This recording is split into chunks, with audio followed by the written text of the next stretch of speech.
Hello everyone, welcome to IBT Robertsganj. This is Jyoti और हम देख रहे हैं प्रोनाउन की सीरीज़ में पार्ट 8। इसके पहले 7 पार्ट्स हो चुके हैं जिसमें हमने पर्सनल प्रोनाउन फिनिश कर लिया है और डेमोन्स्ट्रेटिव प्रोनाउन भी लास्ट पार्ट में हमने फिनिश किया है। इस पार्ट में हम देखेंगे इंट्रोगेटिव प्रोनाउन। इंट्रोगेटिव प्रोनाउन सुन के ही लगता है कि क्वेश्चन पूछने के बारे में बात हो रही है, तो क्वेश्चन इसमें पूछते हैं। जितने भी आपके WH वर्ड्स होते हैं वो इसमें आते हैं, हमने यही देखा है बुक्स में, लेकिन एक्चुअल में ऐसा नहीं होता।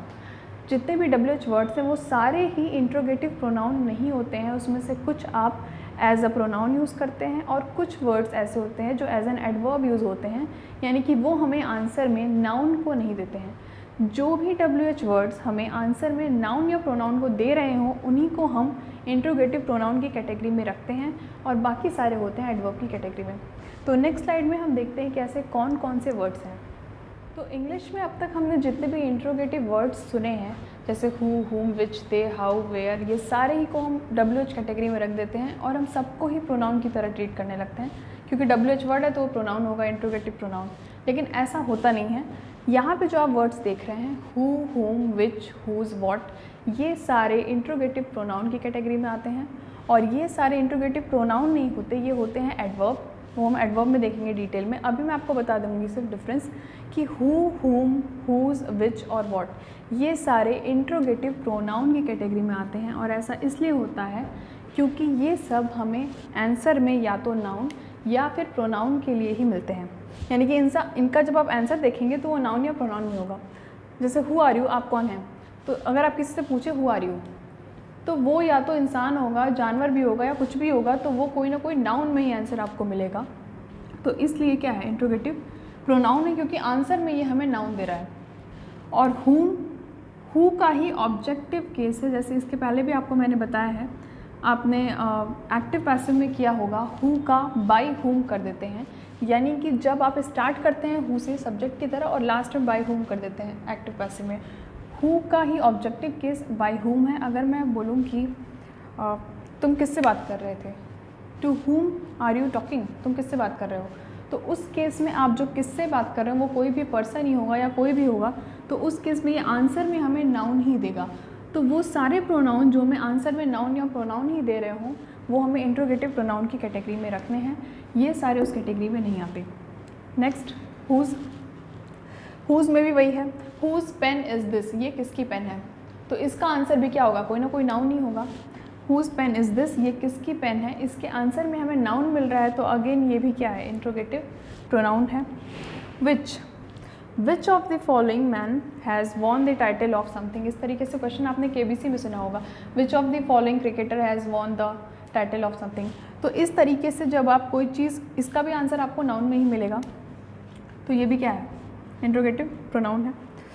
वैसे विच हम जनरली यूज़ करते हैं नॉन लिविंग थिंग के लिए, लेकिन कुछ केसेस में विच आपका लिविंग के लिए भी आता है। मैं इसके लिए सेपरेट वीडियो बनाऊंगी अलग अलग। रिलेटिव प्रोनाउन में हम ये सारे देखेंगे, क्योंकि रिलेटिव प्रोनाउन में यही सारी चीज़ें रिलेट करने के लिए हम यूज़ करते हैं। तो उसके लिए मैं होम, होम, हुज सब पे अलग अलग वीडियो बनाऊंगी, उसमें मैं आपको रीज़न बताऊँगी कि ऐसा क्यों होता है। फिलहाल आप याद रखिए, विच चाहे लिविंग के लिए हो या नॉन लिविंग के लिए हो, आंसर में आपको नाउन ही देगा, इसलिए क्या है, इंट्रोगेटिव प्रोनाउन है। लास्ट, सबसे easy, what is your name, क्या आंसर में होता है, किसी का नाम, और नाम क्या है, नाउन है। तो ये सारे ही हमें आंसर में नाउन प्रोवाइड कराते हैं, इस वजह से हम इन्हें इंट्रोगेटिव प्रोनाउन की कैटेगरी में रखते हैं। अब हम इधर के वर्ड्स देख लेते हैं, when, where, why and how. English में ये सारे वर्ड्स हमें भी कभी भी नाउन या प्रोनाउन नहीं देते आंसर में, इसलिए ये सारे प्रोनाउन की कैटेगरी में नहीं आते हैं, यानी कि इंट्रोगेटिव प्रोनाउन की कैटेगरी में नहीं आते हैं। जबकि ये सारे क्वेश्चन पूछने का काम ज़रूर करते हैं, पर इन क्वेश्चंस का आंसर हमें नाउन या प्रोनाउन नहीं मिलता। जैसे मैं आपको पूछूं कि व्हेन वर यू बॉर्न, तुम्हारा जन्म कब हुआ था, क्या आप इसका आंसर नाउन में दे पाएंगे? ये टाइम डिनोट करेगा, ना कि नाउन। और इंग्लिश में जो वर्ड्स टाइम डिनोट करते हैं उन्हें हम एडवर्ब की कैटेगरी में रखते हैं, ना कि प्रोनाउन की कैटेगरी में।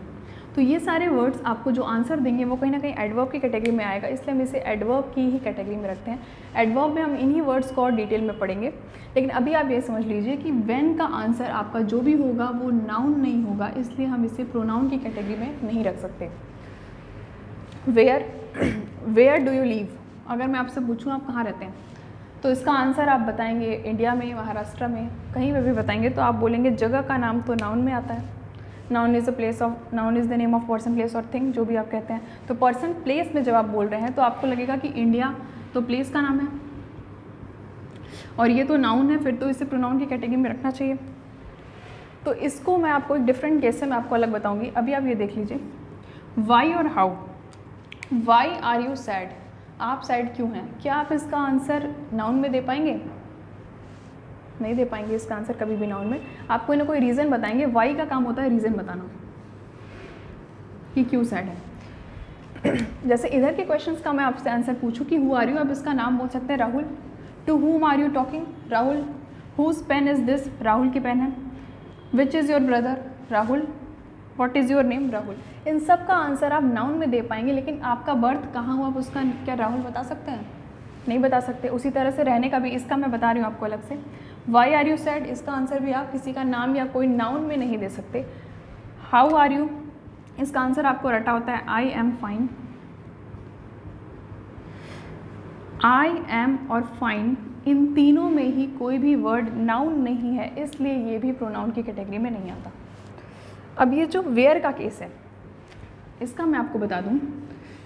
वेयर का केस, आप कहाँ रहते हैं, तो ऐसे आप डायरेक्टली हिंदी में आंसर करते हैं तो आप इंडिया कहेंगे डायरेक्ट। लेकिन अगर मैं इंग्लिश में आपसे पूछूं वेयर डू यू लिव, तो आप बोलेंगे आई लिव इंडिया, ये बोलेंगे। अगर आप ये कह सकते हैं आई लिव इंडिया और ये सही होता, फिर तो ये आपका इधर वाली कैटेगरी में आ जाता, यानी प्रोनाउन की कैटेगरी में आ जाता। लेकिन हम इसका आंसर कभी भी ये नहीं करते। हम सबको पता है आप क्या बोलेंगे, आई लिव इन इंडिया। और इंग्लिश में इन के बाद आप इंडिया लगा रहे हैं, तो ये आपका एडवर्ब की कैटेगरी में आ गया। वो कैसे आया वो बात की बात है, आपको मैं एडवर्ब में डिटेल में बताऊंगी। अभी आप ये समझ लीजिए, जब आपसे पूछते हैं कहाँ जा रहे हो, where are you going, I am going school बोलते हैं, I am going to school बोलते हैं। तो ये टू स्कूल की वजह से आपका, अगर ये सिर्फ स्कूल होता तो अगेन ये आपका वेयर इधर की कैटेगरी में आ जाता है, यानी प्रोनाउन हो जाता। ये सारे वर्ड्स हमें डायरेक्टली नाउन को आंसर नहीं करते हैं, इसलिए हम इन्हें प्रोनाउन की कैटेगरी में नहीं रखते हैं। और ये हु, हुम, हुज, विच और वॉट, ये हमें सीधे सीधे नाउन का आंसर करते हैं, इसलिए हम इन्हें प्रोनाउन की कैटेगरी में रख सकते हैं।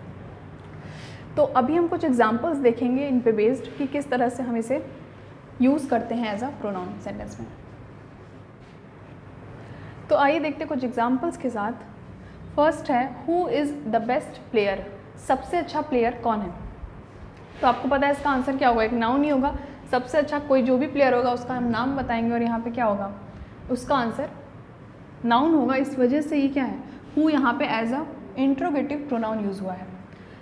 To whom were you speaking, तुम किससे बात कर रहे थे। टू whom, जब भी आपको मैंने अभी बताया कि whom का यूज़ हम ऑब्जेक्टिव केस की तरह करते हैं, जिस तरह से हम एक्टिव पैसिव में करते हैं। टू whom मतलब किससे बात कर रहे थे तुम, ठीक है। तो किससे बात कर रहे थे, वो आंसर आपको हमेशा ही अगेन कोई ना कोई नाम या नाउन ही देगा। हुज पेन इज़ दिस, ये किसकी पेन है। अब जिसकी भी पेन ये होगी वो कोई पर्सन ही होगा या कोई भी होगा, जो भी होगा वो हमें आंसर में क्या देगा, नाउन देगा।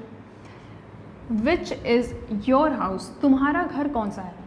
तो अगेन हाउस भी क्या है, नाउन है। What is your father's name, तुम्हारे फादर का नेम क्या है, वो भी क्या है, नाउन है। तो ये सारे वर्ड्स आपको नाउन आंसर कर रहे हैं, इस वजह से हमें इंट्रोगेटिव प्रोनाउन की कैटेगरी में रख रहे हैं। फाइन।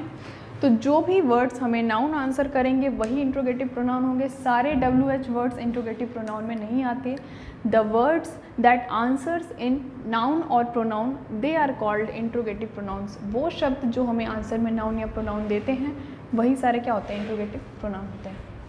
तो आपको मैं 3 चीज़ें और बताना चाहूँगी इसमें, उसके बाद आप इंट्रोगेटिव प्रोनाउन ऑलमोस्ट फिनिश है।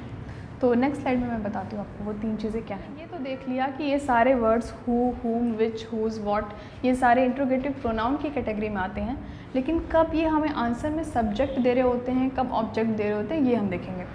जैसे फर्स्ट सेंटेंस है हु गेव यू फ्लावर्स, तुम्हें फ्लावर किसने दिए। तो किसी ने फ्लावर देने का काम किया है, तो जिसने फ्लावर दिया है वो सेंटेंस का सब्जेक्ट होगा। तो इसका मतलब ये हमें आंसर में सब्जेक्ट दे रहा है।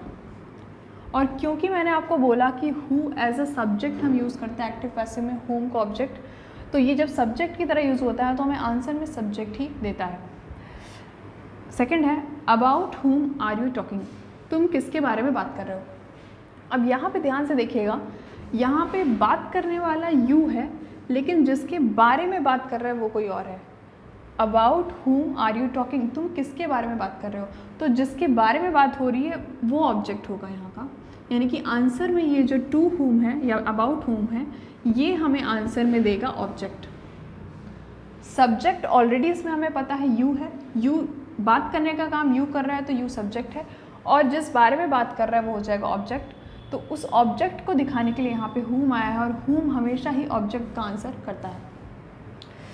हुज ये पोजीशन दिखाने का काम करता है, यानी कि अधिकार दिखाने का काम करता है। हुज इज़ दिस की, ये चाबी किसकी है, तो ये चाबी किसकी है, जिसकी भी होगी वो कोई नाउन होगा, लेकिन वो हमें कोई सब्जेक्ट या ऑब्जेक्ट नहीं दिखा रहा है, ये अधिकार यानी पोजीशन दिखाने का काम कर रहा है हुज। तो इंग्लिश में हु सब्जेक्ट को डिनोट करता है, हुम ऑब्जेक्ट को डिनोट करता है, और हुज पोजीशन को डिनोट करता है। तो इंट्रोगेटिव प्रोनाउन इतना ही था, इससे बहुत ज़्यादा क्वेश्चन आपको नहीं मिलेंगे। जो भी क्वेश्चन इस पे एरर बेस्ड होंगे वो हम लोग लास्ट में करेंगे। जब प्रोनाउन एंड हो रहा होगा तो मैं आपको सारे जितने भी प्रोनाउन बेस्ड क्वेश्चन हैं एरर के फॉर्म में और फिल इन द ब्लैंक्स के फॉर्म में मैं आपको यहाँ पे करा दूँगी, तो उसके लिए बेफिक्र रहिए। अभी मैं आपको एरर नहीं करा रही, मैं आपको सिर्फ एक्सप्लेन कर रही हूँ। तो अभी के लिए इतना ही, इंट्रोगेटिव प्रोनाउन यहाँ फिनिश होता है। नेक्स्ट डे हम लोग देखेंगे कोई और प्रोनाउन। सो आज के लिए इतना ही। वीडियो को ज़्यादा से ज़्यादा लाइक करें, अपने फ्रेंड्स में शेयर करें। Thank you so much.